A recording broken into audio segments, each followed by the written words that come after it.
20واں پارہ سورۃ العنکبوت آیت نمبر 36 20ویں پارے کا آخری رکوع ہے۔ اعوذ باللہ من الشیطان الرجیم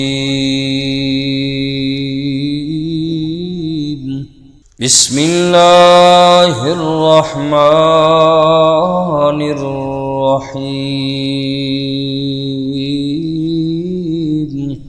وَإِلَى مَدْيَنَ أَخَاهُمْ شُعَيْبًا، اور ہم نے بھیجا مدین کی طرف ان کے بھائی حضرت شعیب علیہ السلام کو۔ فَقَالَ يَا قَوْمِ اعْبُدُوا اللَّهَ، پس انہوں نے فرمایا اے میری قوم والو اللہ کی عبادت کرو، وَارْجُوا الْيَوْمَ الْآخِرَ، اور امید رکھو آخرت کے دن کی، وَلَا تَعْثَوْا فِي الْأَرْضِ مُفْسِدِينَ،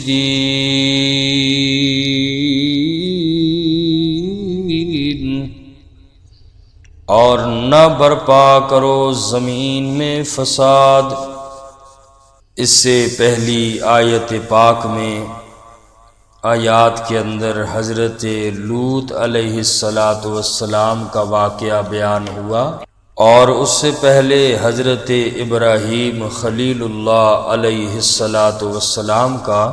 آج کی اس آیت پاک میں حضرت شعیب علیہ السلام کا تذکرہ ہے۔ حضرت شعیب علیہ السلام کا مختصر تعارف اور ان کی دعوت۔ حضرت شعیب علیہ السلام کا نام 11 مرتبہ قرآن کریم میں ذکر کیا گیا، اور یہ حضرت موسیٰ علیہ السلام کے سسر ہیں، اور حضرت شعیب علیہ السلام کے والد کا نام میکائیل، دادا کا نام یشجر، پردادا کا نام مدین تھا، یعنی شعیب بن میکائیل بن یشجر بن مدین، اور یہ مدین حضرت ابراہیم خلیل اللہ علیہ السلام کے بیٹے تھے۔ اور یہ پھر آگے جو قوم بھی چلی مدین کی، تو یہ حضرت ابراہیم علیہ السلام کے بیٹے مدین کی اولاد میں سے، اور مدین حضرت ابراہیم خلیل اللہ کی جو تیسری بیوی تھی جن کا نام تھا قطورہ، یہ ان کے بطن سے پیدا ہوئے۔ پہلی بیوی جن سے نکاح ہوا حضرت ابراہیم خلیل اللہ کا، وہ حضرت سارہ ہے۔ پھر حضرت ہاجرہ تیسری جو بیوی تھی، ان کا نام قطورہ تھا، جن سے مدین پیدا ہوئے، اور ان کی نسل بھی مدین کے نام سے بھی مشہور ہوئی، اور حضرت شعیب علیہ السلام انہی کے نسل میں سے تھے، اور ان کو بھیجا بھی مدین ہی کی طرف نبی بنا کر بھیجا گیا۔ حسن بیان کی وجہ سے حضرت شعیب علیہ السلام کا لقب خطیب الانبیاء ہے، اور جس قوم کی طرف بھیجے گئے ان کو اہل مدین یا اصحاب مدین کہا جاتا ہے، یا اسی طریقے سے اصحاب کہف بھی، اصحاب الایکہ، اصحاب مدین اور اصحاب ایکہ بھی کہا جاتا ہے۔ اور بعض مفسرین نے لکھا کہ یہ دونوں الگ الگ بستیاں تھیں، اور بعض نے یہ فرمایا کہ نہیں، یہ ایک ہی تھیں۔ اصحاب مدین شہر والے، اصحاب الایکہ دیہات والے۔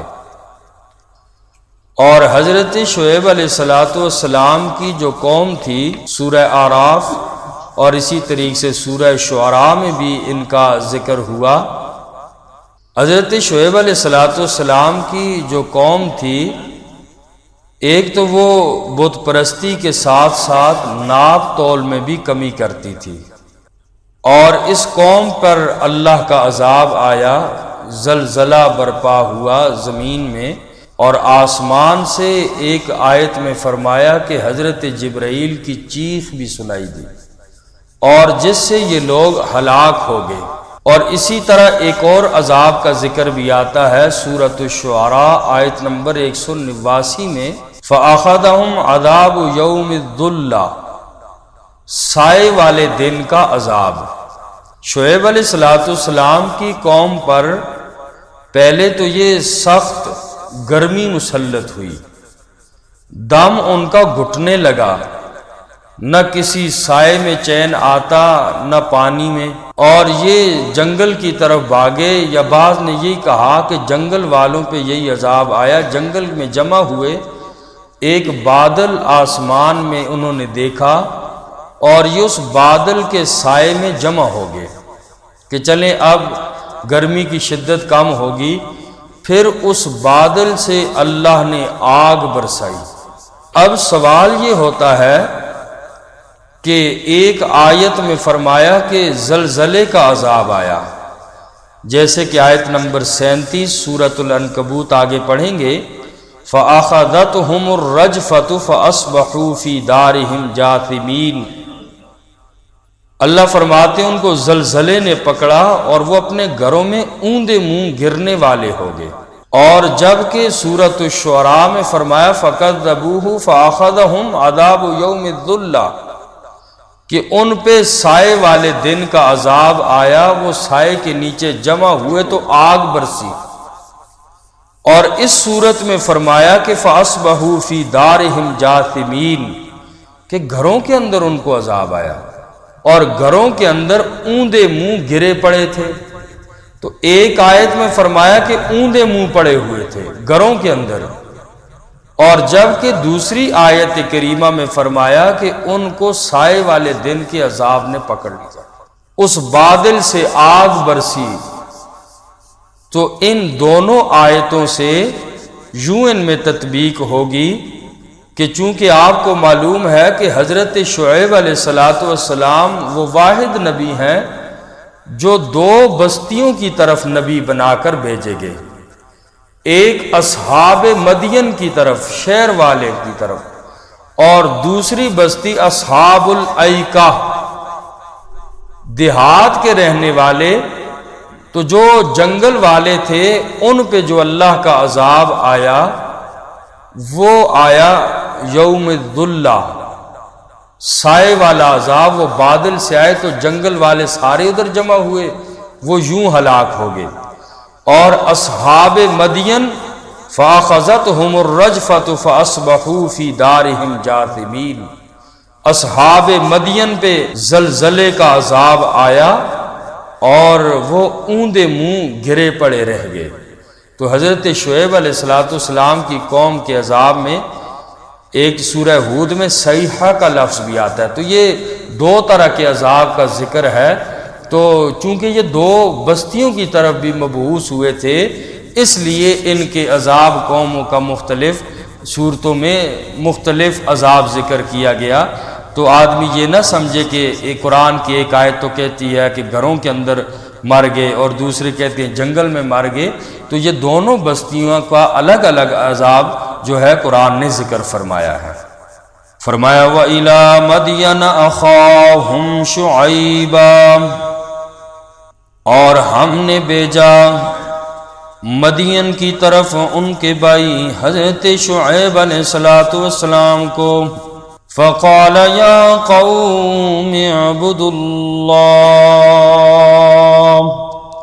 حضرت شعیب علیہ السلام نے فرمایا اے میری قوم تم اللہ کی عبادت کرو، بتوں کی عبادت کو چھوڑ دو، ایک اللہ کی عبادت کرو، وَارْجُوا الْيَوْمَ الْآخِرَ، اور امید رکھو آخرت کے دن کی، یعنی قیامت برپا ہوگی۔ اور مکہ کے مشرک بھی یہ بات نہیں مانتے تھے، اِذَا كُنَّا عِظَامًا نَخِرًا، کہتے تھے جب ہماری ہڈیاں بوسیدہ ہو جائیں گی ہمیں کون دوبارہ زندہ کرے گا، یہ تو بڑی محال بات ہے۔ تو حضرت شعیب علیہ السلام نے بھی اپنی قوم سے فرمایا، اے میری قوم والو، اللہ کی عبادت کرو اور آخرت کے دن کو مانو، میزان عدل قیامت والے دن اللہ کی عدالت لگنے والی ہے۔ وَلَا تَعْثَوْا فِي الْأَرْضِ مُفْسِدِينَ،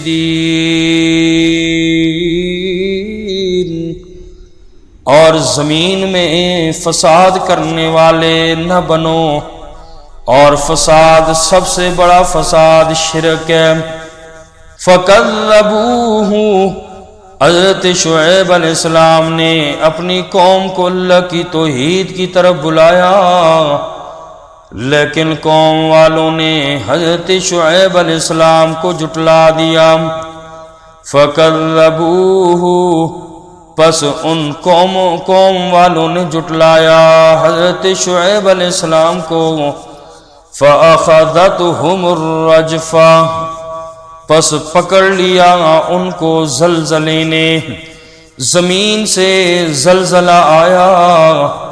سورہ ہود کے اندر فرمایا آسمان سے حضرت جبرائیل علیہ السلام نے آواز نکالی، زمین سے زلزلہ، آسمان سے چیخ آئی، وہ لوگ تباہ ہو گئے۔ فَأَصْبَحُوا فِي دَارِهِمْ جاثمین،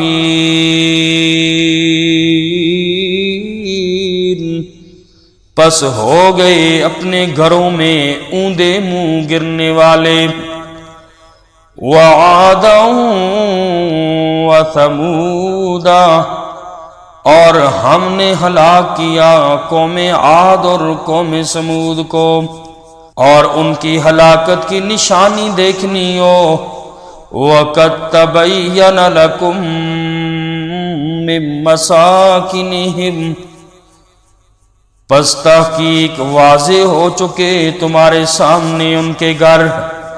اے مکہ کے مشرکو، تم یمن اور تبوک کے سفر میں بھی قوم عاد اور قوم سمود کے گھروں سے گزرتے ہو، دیکھ لو ان لوگوں کے گھروں کو، راستے میں تمہارے راستے میں آتے ہیں، یمن جاؤ یا تبوک جاؤ سفر میں آتے ہیں، دیکھ لو میں اللہ نے ان قوموں کا کیا حشر کیا۔ طاقت میں بھی تم سے زیادہ تھی، مال میں بھی تم سے زیادہ تھی، لیکن میں اللہ نے ان لوگوں کو تباہ کر دیا۔ تم بھی میرے پاک پیغمبر کو جھٹلاتے ہو، اللہ کی توحید کو جھٹلاتے ہو، قرآن کو جھٹلاتے ہو۔ سبق حاصل کر لو، وہی تمہارا بھی انجام ہونے والا ہے۔ وَزَيَّنَ لَهُمُ الشَّيْطَانُ أَعْمَالَهُمْ، اور مزین کیا ان کے لیے شیطان نے ان کے اعمال کو، وہ کفر اور شرک میں پڑے رہے۔ شیطان ان کے سامنے کفر اور شرک کو مزین کر کے بیان کرتا ہے، اور وہ لوگ شیطان کے چنگل سے باہر نہیں نکل سکتے۔ شیطان ہمیشہ برے کام کو اچھا بنا کر پیش کرتا ہے، لوگ اسے قبول کرتے ہیں، اور ان لوگوں کے لیے بھی یہی تھا۔ قوم عاد اور قوم سمود کے کفر اور شرک کو شیطان نے ان کے سامنے مزین اور خوشنما بنا کے پیش کیا، اور وہ چھوڑنے کے لیے تیار نہیں تھے۔ وقت کے عظیم نبی کی بات نہ مانی اور شیطان کے پیچھے چل پڑے، جیسے کہ آج ہم لوگ ہیں، اپنی مسلمان ہو کر بھی برے اعمال اچھے لگتے ہیں۔ شادی بیاہ کون سی سنت کے مطابق ہوتی ہے؟ جس کی شادی بیاہ میں اگر رب کی نافرمانی نہ ہو، ہمارے مسلمانوں کی زبانیں میں یہی الفاظ ہیں، یہ شادی کیسی ہوئی کہ کہتے ہیں کہ فوتگی میں اور شادی میں فرق ہونا چاہیے۔ آگے سے ایسی بات، تو یہ شیطان ان لوگوں کو یہ باتیں مزین کر کے پیش کرتا ہے، اور اگلا سننے والا بھی خاموش ہو جاتا ہے۔ یہ ساری شیطانی چالیں ہیں۔ ہم جتنے بھی اپنی غلط رسم و رواج کو نہیں چھوڑتے معاشرے میں، یہ سارا شیطانی کمال ہے۔ شیطان ہمارے سامنے بری چیزوں کو اور لیبل اچھا لگا کر پیش کرتا ہے، اور ہم لوگ اس کی بات پہ چل پڑتے ہیں۔ قرآن و سنت کی بات 1000 دفعہ بھی پڑھی جائے ہمارے دلوں پہ اثر نہیں ہوتا۔ تو ان لوگوں کے بارے میں فرمایا کہ شیطان نے ان کے لیے کفر اور شرک کو مزین کر کے پیش کیا، اور فصدہم عن السبیل، نتیجہ کیا نکلا؟ جب برے اعمال پہ لگا تو ان کو روک دیا، سیدھے راستے پہ نہ چل پڑے وہ لوگ، تباہی ہوئی، ان کو نیکی کی طرف آنے ہی نہیں دیا شیطان نے۔ شیطان اعمال اچھے کر کے پیش کرتا تو یہ لوگ سیدھے اور نیکی کے راستے کی طرف آئے نہیں، اور وہ اپنے برے اعمال ہی کو اچھا سمجھتے رہے۔ ہم جو کر رہے ہیں یہی ٹھیک ہے کہتے ہیں، نہ نبی کی بات مانو نہ کسی اور کتاب کی بات مانو، بس جو ہماری بات ہے وہ لوگ کہتے ہیں ہم ہی کہہ رہے ہیں، نبی سچا نعوذ باللہ نہیں ہے۔ بالآخر اللہ کی گرفت میں یہ لوگ آتے ہیں، رب پکڑتا ہے پھر۔ ان بطش ربک لشدید، جو رب کی نافرمانی کرے رب مہلت دیتے ہیں شاید کہ آ جائے، سیدھے راستے کی طرف نہیں آتا۔ ان بطش ربک لشدید، پھر رب کی پکڑ بھی بڑی سخت، اولاد نافرمان ہوتی ہے، رب کی نافرمانیوں نکاح میں شادیوں میں کر کے خوشیوں میں پھر اللہ کی گرفت بھی آتی ہے، پھر تو کہتے ہو جادو ہو گیا۔ یہ جادو نہیں، رب کی نافرمانی کے نتائج ہیں۔ اور یہ لوگ بظاہر بیوقوف بھی نہیں تھے، قرآن کہتا ہے یہ جو وعاد و ثمودا، یہ قوم عاد اور قوم سمود کے لوگ بڑے ٹیکنیکل لوگ تھے، کاریگر تھے، بڑے بڑے صناع تھے، بڑے بڑے ہوشیار لوگ تھے، انجینئر قسم کے لوگ تھے، دنیا کے کاروبار کو خوب سمجھنے والے تھے، دنیا کے فائدے اور نقصان کو خوب سمجھنے والے تھے۔ جیسے ہم لوگ ہیں، دنیا کا ہر کام، ہر بندہ ایک دوسرے سے آگے بڑھنے کی کوشش کرتا ہے۔ میں سمجھداری اپنی کروں، کوئی بھی چیز لیتا ہوں چھوٹی سی، کوشش یہی ہوتی ہے وہ چیز سستی ملے اور اچھی ملے۔ اور دنیا کے کاموں میں قوم عاد اور قوم سمود بھی کسی سے پیچھے نہیں تھی۔ رب فرماتا ہے وَكَانُوا مُسْتَبْصِرِينَ، حالانکہ بڑی سمجھ بوجھ والے لوگ تھے، بڑے عقل والے لوگ تھے۔ یہ لوگ بڑے عقل والے تو تھے لیکن آخرت سے بالکل بے خبر تھے۔ ایمان اور عمل سے بندہ معروم ہو تو ایسی ہوشیاری کسی کام کی نہیں ہے۔ ایمان نہیں، اعمال نہیں، دین نہیں، زندگی میں ایسی لاکھ مرتبہ فیسا غورس بن جائے، بڑے بڑے سائنسدان بن جائیں، لیکن فائدہ نہیں جب دین زندگی میں نہیں ہے، ایمان نہیں ہے۔ وَكَانُوا مُسْتَبْصِرِينَ، اللہ فرماتے ہیں قوم عاد قوم سمود کوئی عام لوگ نہیں تھے، بڑے باریک بین لوگ تھے، ہوشیار لوگ تھے، بڑے دانشور لوگ تھے، مگر اس کے باوجود سیدھا راستہ نظر نہ آیا، سیدھے ہدایت پہ نہ پڑے۔ یہ اکثر دیکھا گیا ہے کہ بہت سمجھدار انسان اپنی ناک کے نیچے کے پتھر سے ٹھوکر کھا جاتا ہے، سمجھتا اپنے آپ کو بڑا ہوشیار ہے، لیکن رب پھر مار بھی ایسے ہی دیتا ہے۔ ہاتھی کو رب چیونٹی سے مرواتا ہے، جس کو اپنے اوپر تکبر ہو، ناز ہوتا ہے، اکثر سمجھتا میں سب کچھ ہوں، بڑا سمجھدار، میرے جیسا کوئی نہیں، ناک کے نیچے پتھر ہوتا ہے، ٹھوکر اسی سے کھا جاتا ہے۔ اور آج سائنسدانوں کی مثال دیکھ لیں، کیسی کیسی ایجادات ہیں، نئے نئے ستاروں کو دریافت کر رہے ہیں اور چاند تک پہنچ گئے، لیکن اس کے باوجود خالق حقیقی سے ناواقف ہے، رب کی پہچان نہ ہو سکی، رب کو نہ پہچان سکے، ایسی ہوشیاری کا کیا فائدہ؟ چاند پہ پہنچے تو کون سا کمال کیا، ستاروں کو دریافت کیا تو کون سا کمال کیا، زندگی میں چلو مزے کر لیا، آخرت ہمیشہ کی زندگی تباہ ہو۔ اس لیے اس کی وجہ یہ ہے کہ یہ لوگ اتنے سمجھدار لوگ چاند تک پہنچ گئے، کافر ہی پہنچے، مسلمان اگرچہ نہ بھی گئے، کافروں کو ہی دیکھ لو، اتنے سمجھدار لوگ، لیکن خالق حقیقی کو نہ پہچان سکے، اپنے اللہ کی پہچان نہ ہو سکی۔ اس کی وجہ یہ ہے وہ سب کچھ مادی آنکھ سے دیکھتے ہیں، روحانی آنکھ ان کی اندھی ہے، دل ان کا صاف نہیں، اور اللہ کی پہچان تک پہنچنے والے اگر غور کریں تو درخت کے پتوں کی لکیروں کو دیکھ کے رب تک پہنچ چکے۔ حضرت امام شافعی رحمت اللہ علیہ فرماتے ہیں میں نے اپنے رب کو پہچانا درخت کے پتوں کی لکیروں کو دیکھ کر، کیسی کارگری میرے اللہ کی، اور ان پتوں کی لکیروں کو دیکھ کے میں رب کو پہچان گیا کہ واقعی رب کی ذات موجود ہے۔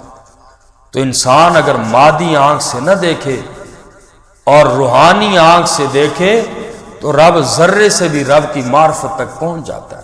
یہ کائنات جتنی نظر آتی ہے یہ رب کی تخلیق ہے، رب کی معرفت ہے۔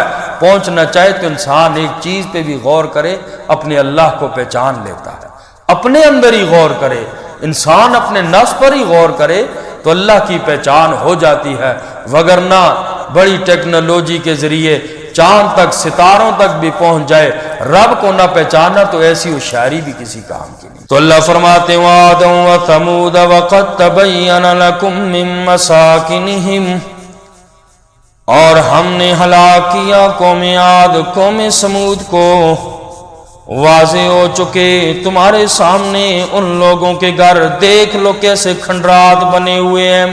ان لوگوں کو اپنی جان پہ اپنے مال پہ ناز تھا۔ وَزَيَّنَ لَهُمُ الشَّيْطَانُ أَعْمَالَهُمْ، مزین کیا ان کے لیے شیطان نے ان کے اعمال کو، فَصَدَّهُمْ عَنِ السَّبِيلِ، روک دیا ان کو سیدھے راستے سے، وَكَانُوا مُسْتَبْصِرِينَ، حالانکہ وہ بڑے سمجھ والے تھے۔ اللہ ہم سب کو عمل کی توفیق دے۔ الحمدللہ رب العالمین، ربنا تقبل منا انک انت السمیع العلیم وتب علینا انک انت التواب الرحیم۔